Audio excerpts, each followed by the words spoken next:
I did pick Oklahoma. I think Oklahoma just has a better defense. I think Alabama looked terrible, honestly, in the SEC championship game. We'll go to James Madison and Oregon. Oregon's way more talented. I saw on the McAfee show that the spread was 21 points. Personally, I think that's disgusting. With that being said, I'm still taking Oregon. I think James Madison will cover.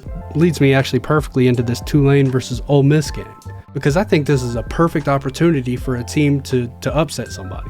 Ole Miss, early in the year, they played Wazoo at home and almost lost. And Wazoo was terrible this year. And that was with Ole Miss having their head coach, having their vibes intact. I don't like this for Ole Miss. I know everyone's like, oh, Ole Miss is going to play with some fire. I think Ole Miss is going to play like a kicked dog. With that being said, I'm taking Tulane. We got Miami versus Texas A&M, which I feel like is probably the wildest matchup. This could be a Carson Beck masterclass where he throws for 400 yards and 3 touchdowns, or it could be a Carson Beck disaster class where he throws for 3 interceptions, no touchdowns, gets strip sacked, cries.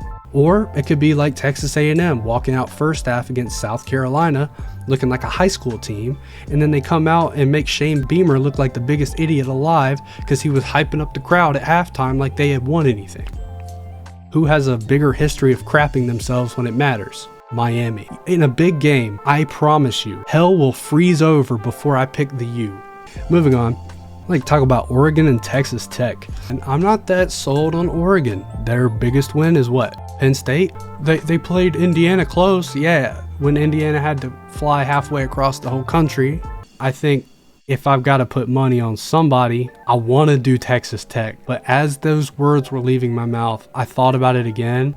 I'm going to go Oregon. I'm on Quack. I'm on Quack for real. We got Indiana and Oklahoma. I think that this game will be incredibly low scoring if it gets here. I don't think John Mateer is going to be able to move the ball against Indiana. So I think I'm just going to take Indiana. Now we've got Tulane versus Georgia. If Tulane gets here, they did their job. You ain't beating Georgia. I'm sorry. You gone. Ohio State and Texas A&M. If they can put together a cohesive game, I think there may be a chance for Texas A&M to find them vulnerable. Am I going to predict them to beat Ohio State? Absolutely not. Okay, no. And that brings us to our semifinal games, Oregon and Indiana. Turns out Indiana's just that good. I don't see any reason to think differently here. That brings us to Georgia, Ohio State. All kinds of talent. Wherever you look, I'm picking Ohio State. I think Ohio State is just much more convincing. It's much easier to pick them. And I think the reality is that Indiana and Ohio State are the best 2 teams in college football. I think we watched that in the Big Ten championship game. I think it was a preview of what we're going to see here. I think Jeremiah Smith's the best player on the field. So I'll pick Ohio State 27-21, and that's my bracket.